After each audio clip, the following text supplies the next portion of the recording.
Começou? Então, gente, depois de alguns dias ou semanas sem a gente fazer nenhuma aula, estamos voltando e vocês devem estar estranhando hoje porque eu coloquei assuntos aqui de literatura.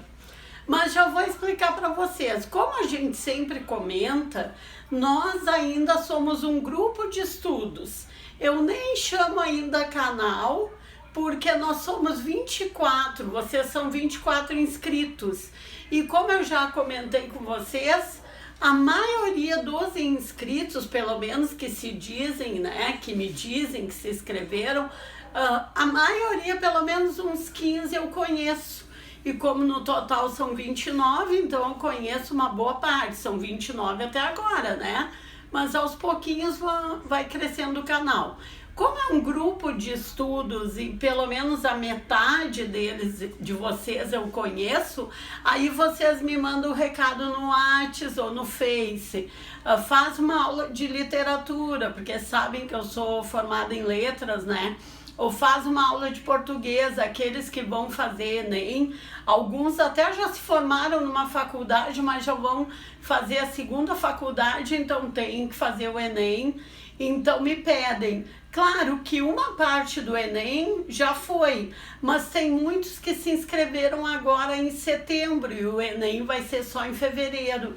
Então hoje eu fiz esse esqueminha, furei um pouco a aula de direito constitucional e fiz esse esqueminha do pré-modernismo no Brasil, né? Coisinhas assim bem básicas, bem objetivas, que são importantes que vocês lembrem no dia da prova do Enem. Como a segunda oferta, vamos dizer assim, é só em fevereiro para aqueles que se inscreveram naquela chamada extra que teve em setembro, então até fevereiro vai dar tempo de gravar mais algumas aulinhas, tá?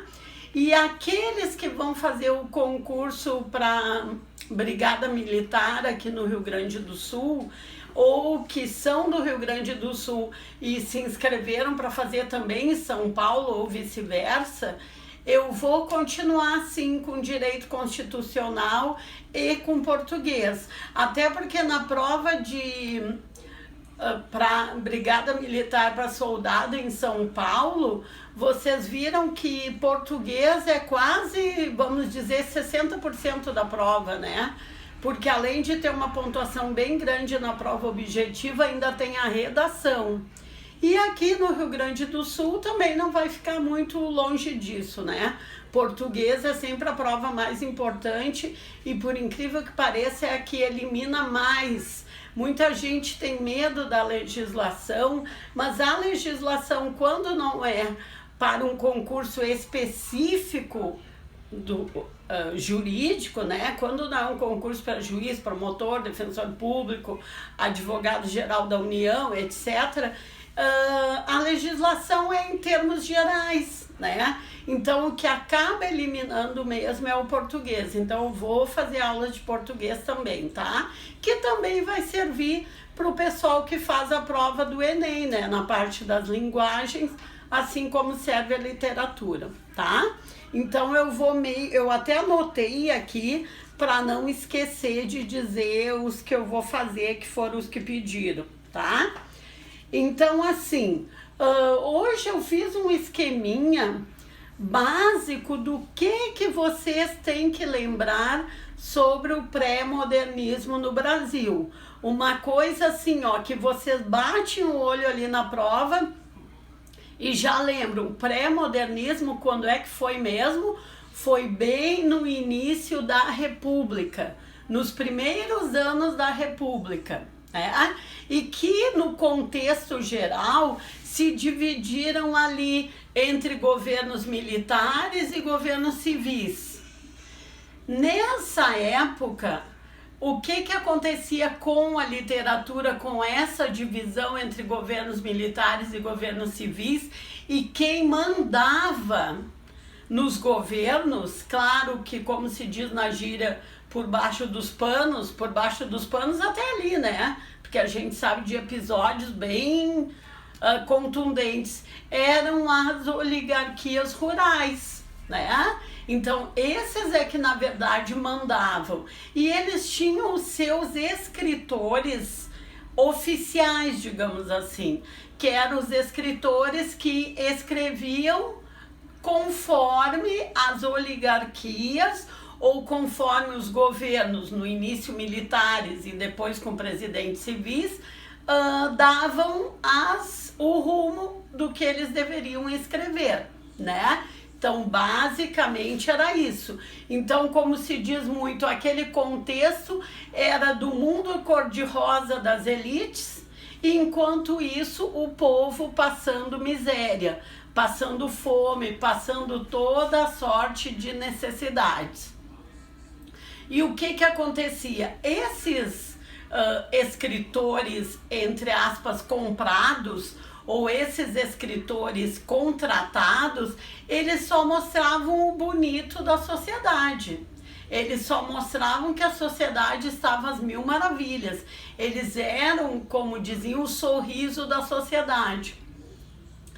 Apenas 4 escritores, entre outros, tinha alguns outros, mas que se destacaram mesmo como exceção a essa literatura comprada, os que se destacaram fazendo crítica a esse período da República, dos primeiros anos da República, entre governos militares e governos civis, só 4 escritores, que foi o Lima Barreto, o Monteiro Lobato, que por sinal escrevia não só do ponto de vista que a gente sabe daqueles pessoal de pé no chão, né, que ele dizia muito e tal, do pessoal descalço, mas ele também escrevia literatura até certo ponto policial, como crítica também. Ele,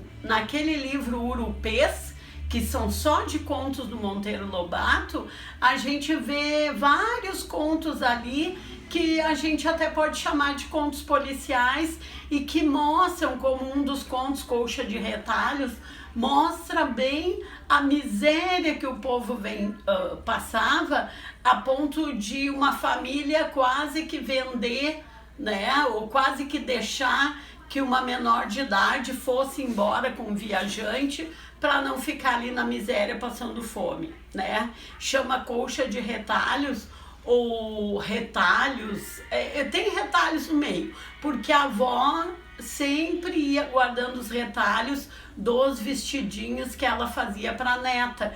Para o dia que a neta se casasse, ela dá aquela colcha para a neta com os retalhos dos vestidinhos que ela havia feito. Só que ela não conseguiu fazer isso porque antes disso a neta fugiu ou foi raptada. Fica uma coisa meio ali, né? Meio no... a gente não entende muito bem até que ponto ela foi convencida a ir ou ela foi de livre espontânea vontade para fugir da miséria. Mas isso não vem ao caso agora. Em outra aula eu falo sobre o Monteiro Lobato. E isso é baseado tipo em fatos reais? Sim, isso que esses 4 escritores, o Lima Barreto, o Monteiro Lobato, o Euclides da Cunha e o Augusto dos Anjos, tudo que eles escreviam, eles queriam retratar o que acontecia no Brasil. Era uma crítica social. Então, claro, eles se baseavam... Uma mensagem subliminar deixava... Isso, exatamente, uma mensagem subliminar, ao contrário daquela literatura comprada. Então, eu fiz um esqueminha aqui para vocês. O contexto do pré-modernismo no Brasil, qual era?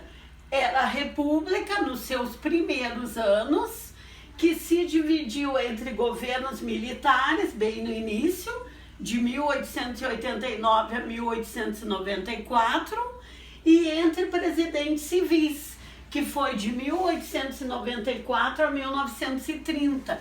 Aqui, quem já está estudando mesmo literatura, vocês podem ver que a gente colocou aqui presidentes civis e foi até aqui 1930, mas em 1922 8 anos antes, já teve a Semana da Arte Moderna, que marcou o início do modernismo no Brasil. Mas como vocês sabem, quem já está estudando, uma escola literária, em determinado momento, ela faz uma intersecção com a outra. Por quê? Porque nada, né, no mundo, assim, nada na sociologia, na história ou na literatura é assim. Até o dia de hoje era o pré-modernismo. A partir de hoje, tal data é o modernismo. Por quê? Porque literatura é arte. E a arte vai aos poucos se modificando, conforme a sociedade vai se modificando. Então a gente pode dizer com uma certa tranquilidade que os efeitos, né, as consequências do pré-modernismo do Brasil ainda se estendeu um pouco além de 1922, que é quando começa oficialmente o modernismo.